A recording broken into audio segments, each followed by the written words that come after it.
What's up guys, Nick here from CPAP Reviews. Great to be with you again, coming to you today from Melbourne, Victoria in very cloudy Australia. Now, we've had a lot of bushfires lately, but yesterday there was this superstorm that came through and there were just golf ball sized hailstorms just coming out of everywhere.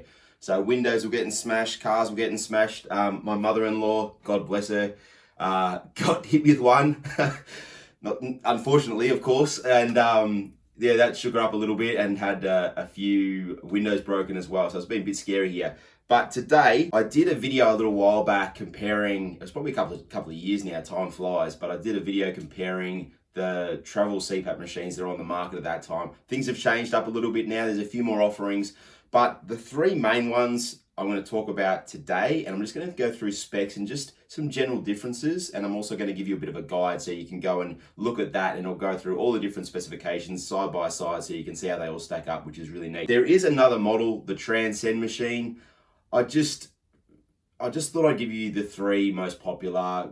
4 is probably a bit too much just to take in, and to be honest, I probably don't think it's worth your while going that option. I think it's a little bit overpriced and it doesn't really deliver the goods. So I thought we'd talk about the three main offerings, and that way it just makes it a bit simpler and a bit more convenient for you. So the ones I'm going to talk about, the new Z2, great machine, the Airmini, which has been around for a little while now, and the Philips DreamStation Go. It's a travel unit, but obviously a little bit bigger than the other ones, but we'll go through that in a minute. So first things first, what I thought I'd do is just give you an up close so you can just get to see how they look, and then we'll go on to some other stuff. All right, let's do it. All right, so this is the little Z2 unit here. Just spin it around for you so you can have a bit of a look-see. There's a little filter cap on the top. The screen there. So this is the lightest out of the three, coming in at 299 grams. Very similar weight to the Airmini. The Airmini, slightly smaller by a little bit. So the filter cap there, so it's slightly smaller. Same sort of width and height. Just a little bit small there. No screen. That's coming in at 300 grams. So weight-wise, virtually the same. All right, but you can sort of see how they look there together. And then the last one is the Philips one, the Philips DreamStation Go. You can see there, obviously the size is quite larger. All right, and obviously weight is a bit of a difference as well. So this comes in at 843 grams for the unit. So 299 versus 843, quite a big difference in weight, and you can feel it in the hands. It does weigh quite a fair bit different. So there's just a bit of a look around so you get to sort of see how they look up close and personal. All right, put them back down. All right, guys, let's talk about price. Now, it's very important because many of you have already spent thousands of dollars on your normal machine, and this is probably going to be a secondary unit for most of you. So price is obviously going to factor into your choice. Now, I'm going to go through it with the retail price, which is what the manufacturers set as their gold price, and obviously the discounted online price that you can probably find them for. So the Airmini, retailing at $2,100, yeah, $2,100 bucks. But you can pick them up for about $1,500 online, okay? Now, the DreamStation Go, $2,400, all right? That's the retail price for this bad boy. And you can pick them up for about $1,700.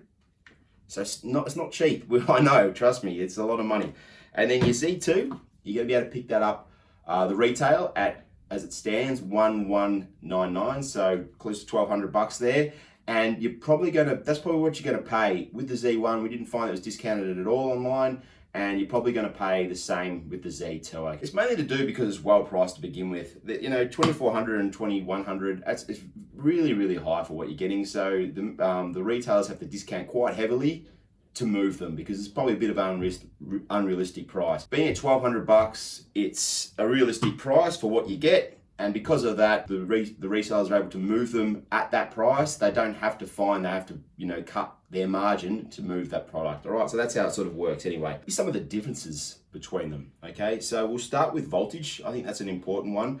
So they will all work from 110 to 240 volts. So if you're going anywhere in the world, you will be able to just get that plug and plug them in anywhere in the world.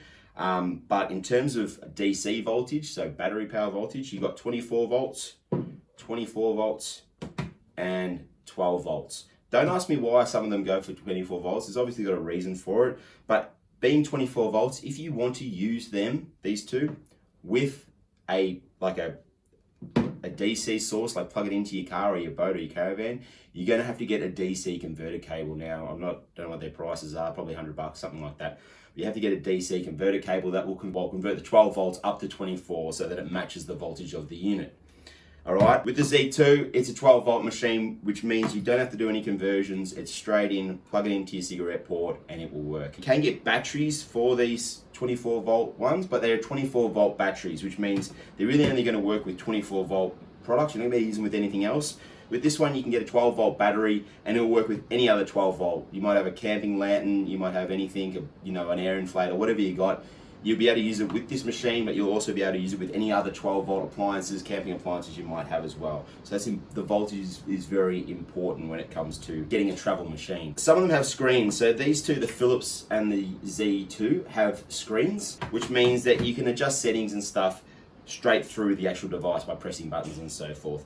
With the Airmini, there is no screen. If you're wanting to change settings and so forth, you need to do so with an app that they have, the Airmini app. You can turn it on and off, straight on and off. So once you have programmed those settings, you can obviously just turn it on and off with your finger on the button there, but no screens there. Now, some of you, I know my old man personally, he's just not into smartphones. He doesn't like apps, he doesn't like all that. He's very old school, he was a butcher, and he just hasn't grown up with any of that stuff, and you can't get him to. So some of you will want a screen, all right? And if you do want a screen, these are your two options.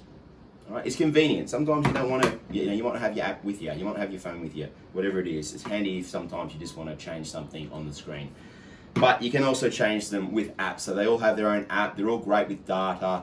You can sync it up via Bluetooth. They all have Bluetooth. Sync it all up and export it to your doctor. Do whatever you need to with your data. Or if you just want to check and make sure that you're getting a decent night's sleep and your apnea is under control, you can just sync your data and away you go. When it comes to humidification, the DreamStation Go is the only one that has, like, you can get an external humidifier for it, okay? So this is like a full-size humidifier where you add water to it. These two machines, the Z2 and the Airmini, use what they call HME, so heat moisture exchange filters. A little filter, it uses the moisture in your own breathing to create the humidification, okay? The other thing with those HME filters, they won't be as effective as a full standalone humidifier.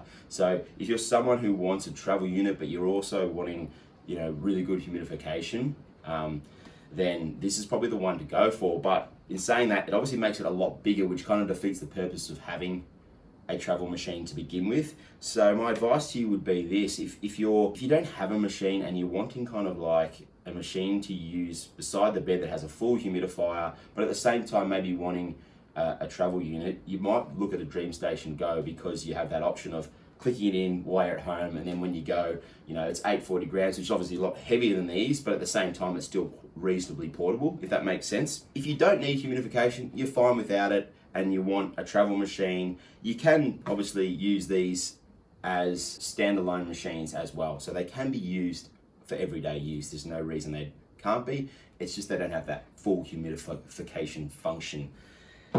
So some people just have this beside their bed and boom, and then when they go, they just pick it up, chuck it in their backpack, and away they go. Okay, you can use it with it. So with these two machines, you can use any mask pretty much, all right? 99.9% of the masks on the market, you can just grab them. They've got the standard connection. They take a standard 22 mil hose, you just whack it in. And so if you've got your mask at home already with your DreamStation or whatever other machine you got, or you might have a Fisher & Paykel or ESON mask and you love it, you can just plug it in and away you go with these two machines.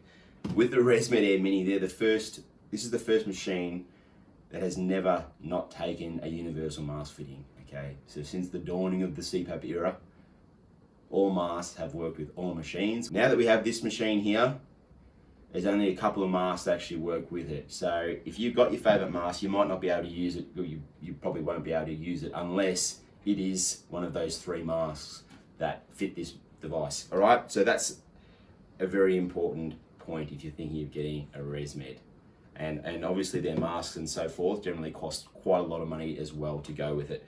So just very important point, that last one. Noise. Now I'm gonna do a complete video on the actual noise of the devices. They are a little bit noisier than your general big size, full size units. Those full size units, if you take them apart, they normally got a lot of like sound reinforcing stuff in there to minimize the noise factor. being so small, there's not a whole lot of area where you can put extra stuff in them to begin with, okay? So they are generally a little bit noisier. It's not a big deal, I don't think, at all. And from all the feedback I get, people normally say, yeah, look, it's a little bit, but it's fine. Okay, so that's the takeaway point there. But they obviously differ a little bit in noise, and I'm gonna do a full video on that. I've got my decibel meter. I'm just waiting on a few part components to arrive so I can give you that full noise demonstration there. Each machine set to the same level with my decibel meter, same mask, same conditions, and you'll be able to get the full finalized results. The documentation I have so far is just between these two, and this new Z2 is quieter than the Airmini. I guess takeaway points for you is obviously price is important. This is the cheapest by about 300 bucks. Okay, just bear that in mind. So review wise, they're all really, really good. So Airmini, out of 438 reviews, it's been around a lot longer than the others, average of 4.4 out of 5. My saying is always, if it's over 4, you're doing well. You've got a good product, all right? So out of 438 reviews, DreamStation Go, 59 reviews, 4.7 out of 5. Brilliant. Z2 Auto, 46 reviews, 4.5 out of 5. Now this hasn't been around as long as the DreamStation Go, but it's already getting a lot of reviews, 4.5 out of 5.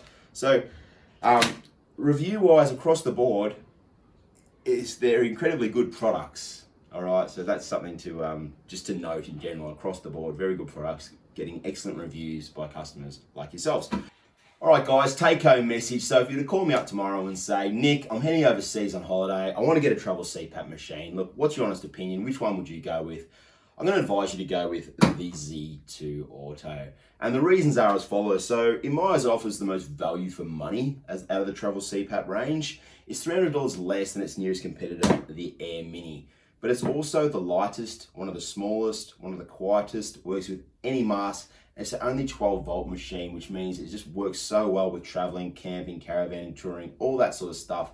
And I just love that functionality for me personally. The ResMed Airmini, probably getting the end of its product cycle. It's been around quite a long time now, and it only works with those set few masks, which I just hate. I hate that idea that you can't use your favorite, Philips mask or your favorite Fisher & Paykel mask, and it doesn't have a screen, okay? So the DreamStation Go, I love the fact that you've got that humidifier section that you can sort of click on. It's a bit heavy and a bit big for my liking, and I think it sort of defeats the purpose of having a travel CPAP machine. You want it real small, real light, real portable, okay? Now guys, just remember there is that link in the description of the video to the travel CPAP comparison guide, which will go through step by step all the different specifications so you can make a good informed decision for yourselves. But as always, look, thanks for watching the video. Thanks to all my subscribers. And yeah, look, if you're in the market for a travel CPAP machine, the reviews are great, whichever way you go, so you're going to be a very happy customer. And most of them offer free trials, so you can trial them out for yourself, see how you find them. But yeah, take care and all the best for the future. Bye.